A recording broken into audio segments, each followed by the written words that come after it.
Today we are making tallow candles. We're using our wood burning stove, and I think it's an Elmira. Anyway, just a warning, this looks very untidy and nasty, and just by nature of what it is kind of untidy and nasty. What you're doing is you're purifying big chunks of fat, and the longer you cook it, the more it dries out and the oil comes to the top. And what I do is I have another pan next to it that I put the clarified oil in, so you see it'll rise to the top. I take it off. The little chunks in there will continue to clarify in this pot, but it just makes there more room. You can kind of see how much you have left.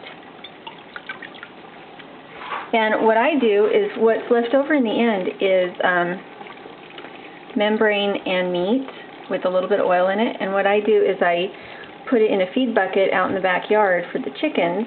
The fat helps them in the winter because bugs and everything have fat and protein. So what they're getting out of it is a little bit of fat and lots of meat. And because it's cold outside, it freezes.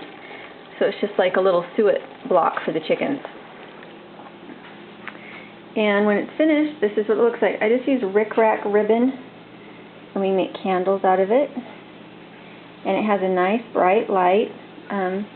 It helps a little bit if you can freeze it.